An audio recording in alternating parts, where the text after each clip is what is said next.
from the front page of the Punch newspaper. The lead story here says fake agency probe. House faces pressure to summon Gbajabiamila, with the writers saying reps order IGP to produce controversial DG Adeyemi within 48 hours. Calls grow to invite COS Akume over 400 million naira bribery claim, and others. No funds released despite approvals, Accountant General tells reps. You can find this on page 2 of the Punch newspaper. Moving on to page 7, Xenophobia. Minister meets South African envoy after Tinubu snub. Senate defends bus preaching bill amid public backlash. Obi Kwakwanto ticket sparks fresh NNPP NDC shutdown. That's on page 29 of the Punch newspaper. And I also have this tragic story that says 2 killed, 3 rescued in Anambra student hostel collapse. Speaker's impeachment. Ondo lawmakers issue fresh ultimatum, accuse Ayedatiwa. Nigerian woman dies of cardiac arrest during UK visit. You can find the story on pages 4 and 5 of the Punch newspaper.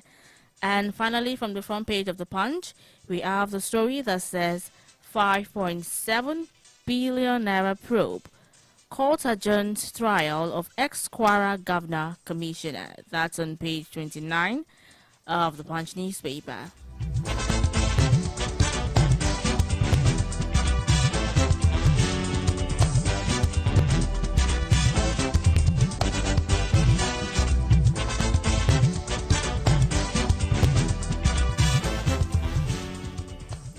More headlines from Daily Trust. Gunmen killed 5 siblings, 25 others in Kaduna. Phantom Council. DG hijacked our letter to State House. This is from Accountant General. Plateau records 14 cholera deaths, 441 suspected cases. Gunmen attack INEC officials, steal PVC's beavers in Osun State. Hepatitis patients battle stigma, cost diagnosis delay. And also we have the story again from Daily Trust. It says student injured in Anambra building collapse. Abductors of Kebbi judge demand 200 million naira.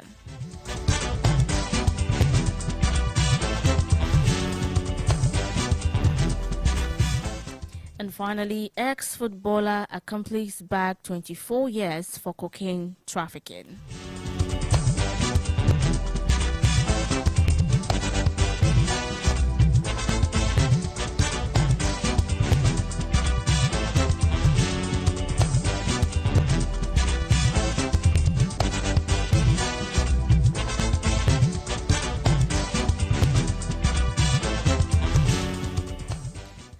That's it from our headlines. And now we'll be taking a look at the stories, starting with the Punch newspaper. The studio lines will be open shortly so that you can call in to react to any of the stories this morning. I have this one that says fake agency probe.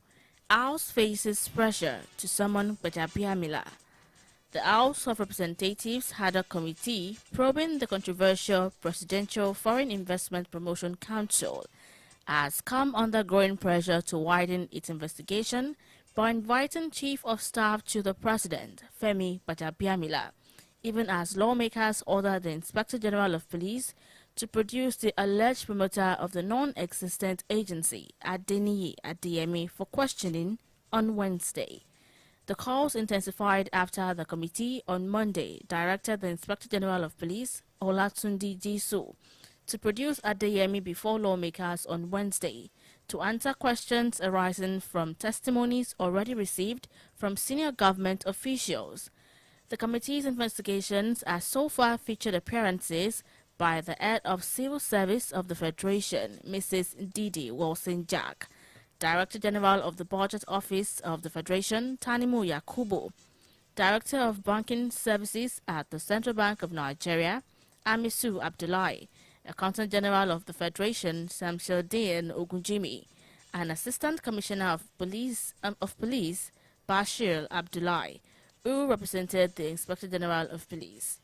ADENIYI, who has been in police custody for more than 2 weeks, is expected to appear before the committee following Monday's directive.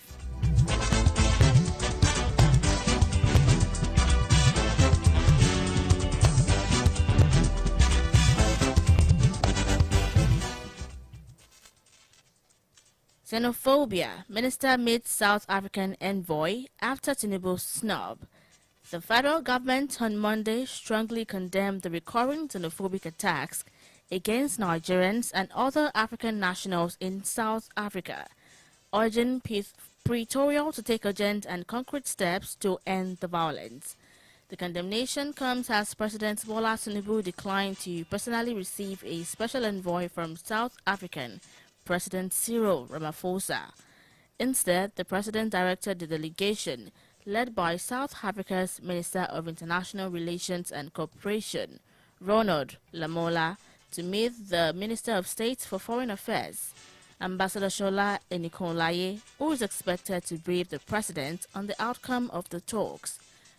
Presidency sources told the Punch that although the South African delegation arrived in Abuja on Friday with a message from President Ramaphosa, Tinubu opted against meeting them amid the diplomatic tension generated by recent attacks on Nigerians in South Africa.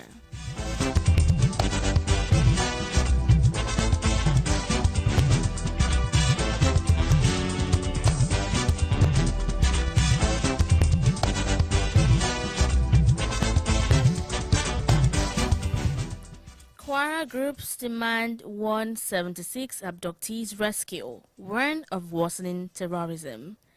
The Kayama Development Association and the Batombo Unity and Development Initiative have urged both the federal government and the Kwara state government to urgently rescue the 176 persons abducted during the February 3 attack on Woro community in Kayama local government area of Kwara state. The groups warned that the worsening insecurity across Kayama and Baritin local government areas could degenerate into a full-scale insurgency if urgent action is not taken.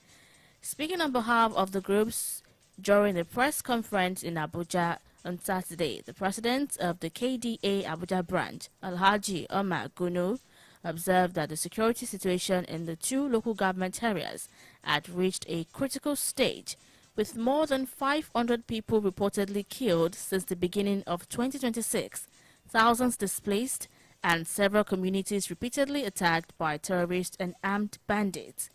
Gunu said the press conference became necessary because the committees could no longer remain silent, while residents continue to suffer attacks, displacement, and neglect.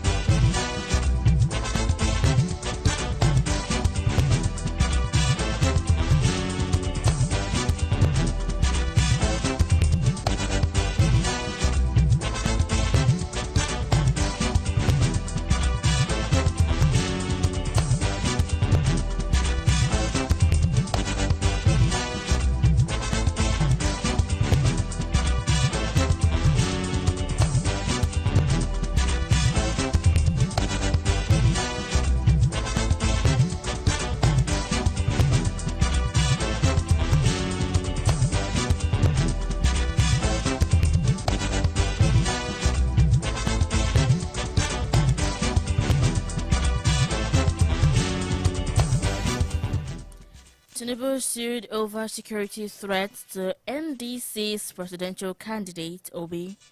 The Federal High Court in Abuja has okayed hearing a suit seeking to compel President Bola Tinubu to provide maximum security to the presidential candidate of the Nigerian Democratic Party, NDP, Mr. Peter Obi, ahead of the 2027 general elections.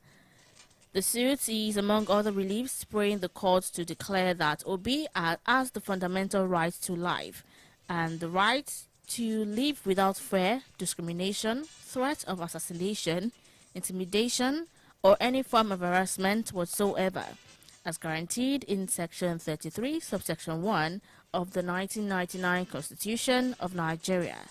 The court was urged to declare that the threat by the Edo State Governor, Senator Monday Okpebolo, that Mr. Peter Obi's life and security are not guaranteed in Edo State, and that Mr. Peter Obi should not step into Edo State without getting clearance from MAMT, not backed by the law, anti-democratic, illegal, unlawful, and tantamount to executive rascality, infertile, politicking, and power drunkenness.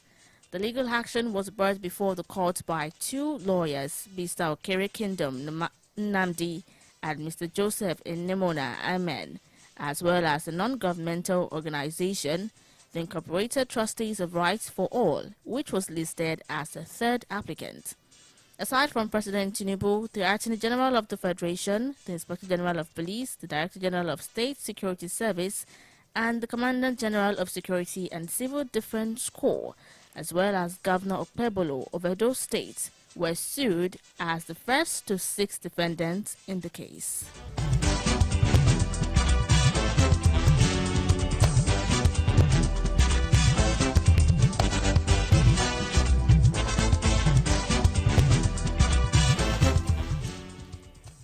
You have been listening to the newspaper review on JDN 101.5 FM. If you would like to react to the stories this morning, if you would like to share your opinions, you can call me on 07048001015, 07048001015, or 08022102163, 08022102163.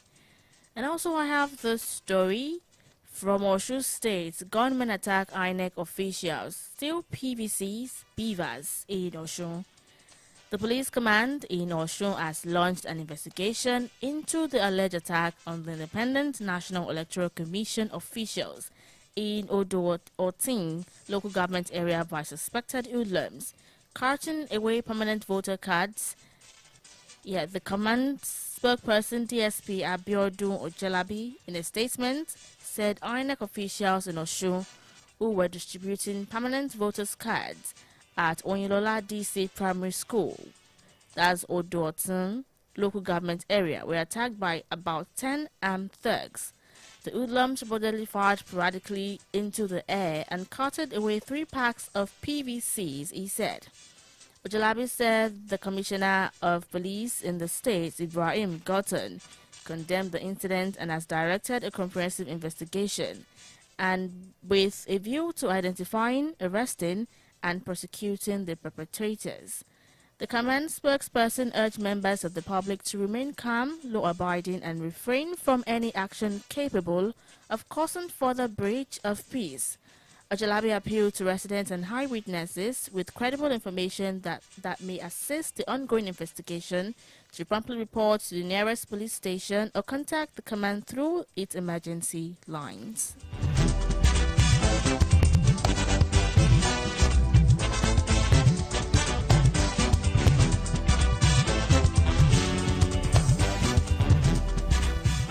And also from Ondo State, Speaker's impeachment.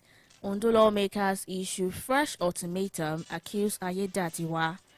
The crisis rocking the Ondo State House of Assembly has continued, with aggrieved lawmakers accusing Governor Lucky Ayedatiwa of preventing the impeachment of the Speaker, Olamide Oladiji. The crisis began after 21 of the 26 members of the Assembly signed an impeachment notice against Oladiji over allegations of financial misconduct. The Speaker was alleged to have diverted 44 million naira meant for reordering of the budget of the Ondo State Oil Producing Areas Development Commission. The lawmaker subsequently gave him until Sunday to resign or face impeachment on the floor of the House. Oladiji, however, denied the allegations, saying nothing of such happened. Speaking to the Punch, the chairman of the House Committee on Information, Olatunji Fabiyi, He said the impeachment would have taken place but for what he described as undue interference by the governor. And also, according to the Assembly spokesman, the embattled speaker had been given another 7 days, which would expire next Sunday.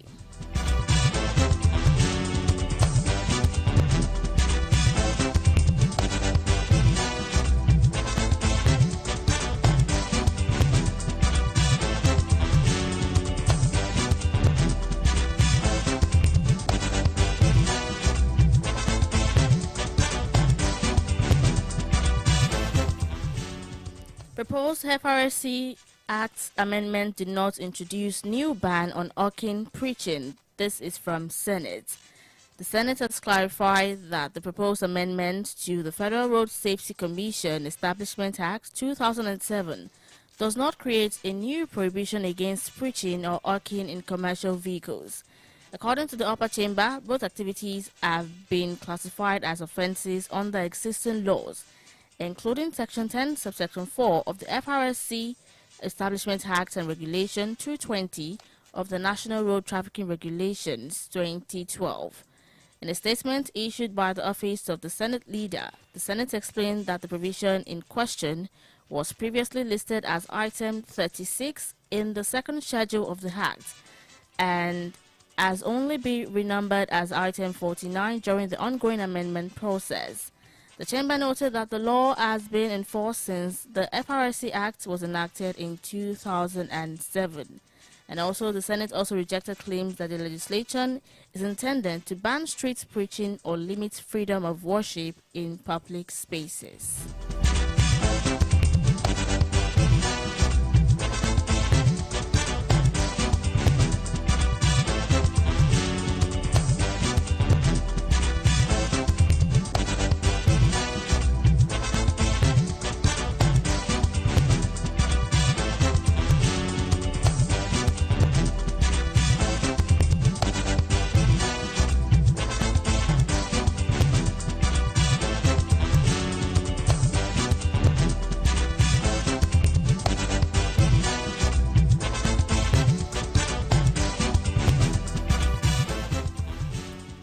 Yes, we've come to an end of today's edition of the newspaper review on JDN Radio 101.5 FM. Thank you so much for joining me. My name is Hannah George. And up next is Af'Oni Iroyin that comes up by 8 a.m. Keep it locked to JDN 101.5 FM and do have a great day.